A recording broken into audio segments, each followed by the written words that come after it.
aí. Oi! São Juliano já chegou. São Juliano tá aqui.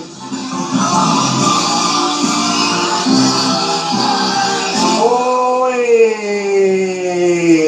Esse momento tão delicado em que estamos vivendo, peço aos meus queridos alunos com todo carinho que permaneçam em casa e que tenham o máximo de amor e paciência com todos que estão ao seu redor agora. Lembrando que nós não estamos em férias, nós estamos em quarentena. As atividades são de conteúdos estipulados pela BNCC e selecionados com todo cuidado e carinho pela nossa direção. Oi! Façam os exercícios com muita atenção e não se esqueçam dos exercícios e dos trabalhos que já foram solicitados. Vocês, como diz a professora Simone Piscina, vocês são minhas águias amadas. O voo será alto. Estejam preparadas. Com muito amor e muito carinho, vamos para a aula de hoje.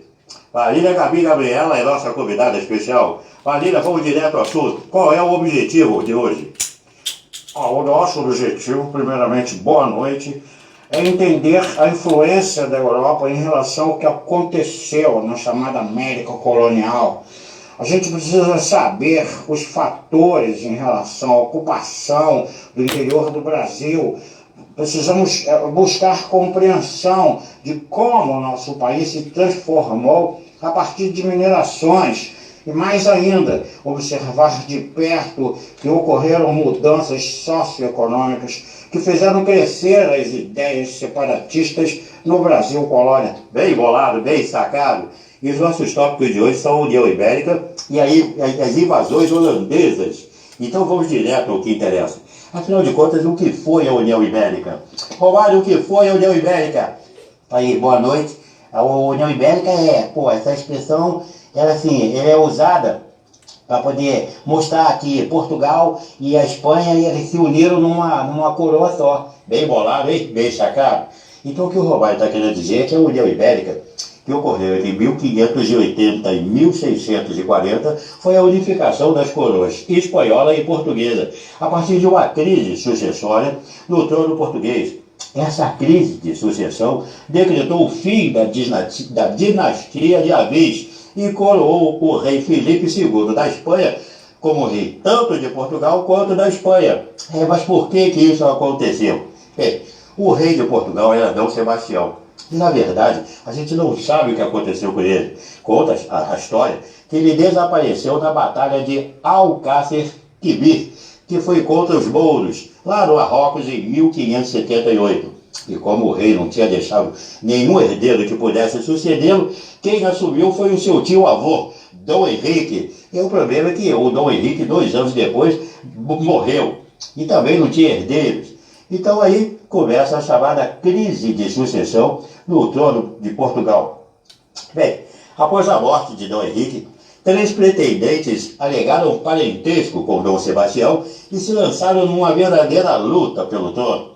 Entre os pretendentes estava o rei espanhol Filipe II, que possuía um grande apoio entre os membros da nobreza portuguesa e também contava com 200 mil homens, 200 mil soldados prontinhos para invadir Portugal, hein? Bem bolado. E depois de invadir Portugal e vencer uns pequenos conflitos contra um dos pretendentes ao trono, chamado Antônio, o rei Filipe II foi coroado lá como rei de Portugal. E durante o seu reinado, o Filipe II, ele manteve os portugueses nos cargos relacionados à administração de Portugal e das colônias portuguesas, sobretudo no Brasil. Essa ação do rei, ela foi tomada para evitar qualquer tipo de desgaste com os portugueses. E assim ele minimizou o risco de rebeliões lá em Portugal. Portanto, percebeu-se que a Espanha não assumiu o controle sobre a colônia brasileira e deixou a cargo dos portugueses. Segundo o historiador Thomas Skidmore, ele afirmou que uma grande mudança determinada pela Espanha no Brasil foi a regularização dos procedimentos administrativos e judiciário, incluindo o desenvolvimento de novos códigos civis e penal, isso em 1603. Bom, além disso, ele decretou também a divisão do Brasil em duas partes. Uma era o estado do Maranhão, que agrupava o Maranhão, o Ceará e o Pará, com a capital em São Luís, e a outra chamada de Estado do Brasil. Ela permaneceria com a cidade de Salvador, que já era a capital, e essa divisão foi estabelecida a partir de 1621. Em relação à invasão holandesa, uma das consequências diretas desta União Ibérica foi essa chamada invasão holandesa no Nordeste.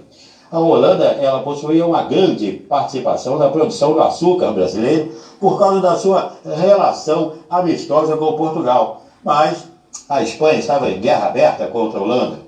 Então, com o domínio espanhol estendido sobre o Brasil, os holandeses resolveram atacar o Nordeste do Brasil para garantir o seu controle sobre a produção e a comercialização do açúcar. Os holandeses também atacaram outras possessões portuguesas na costa africana e no Oriente.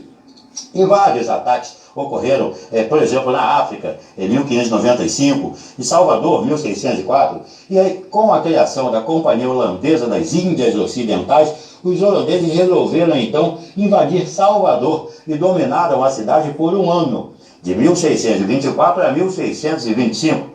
Pouquinho tempo depois, os holandeses foram para Pernambuco, ali em 1630, e conquistaram parte do litoral do Nordeste do Brasil.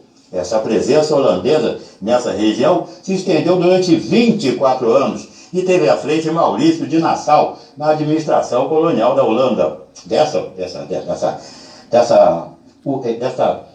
parte que a Holanda tomou. O término da União Ibérica, com o surgimento da dinastia de Bragança, em 1640, não levou ao fim do domínio holandês. Os holandeses só foram expulsos do Nordeste do Brasil pelos portugueses em 1654.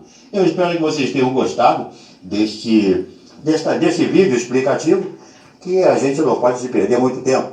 O áudio completo foi passado e eu só posso fazer aí mais ou menos uma explicação de no máximo 10 minutos. Então eu já vou parando por aqui, desejando a vocês,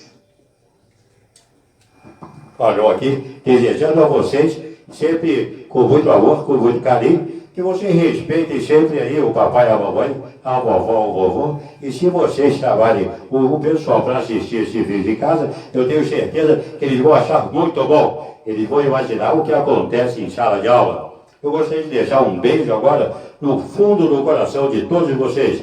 Tchau, pessoal, até a próxima!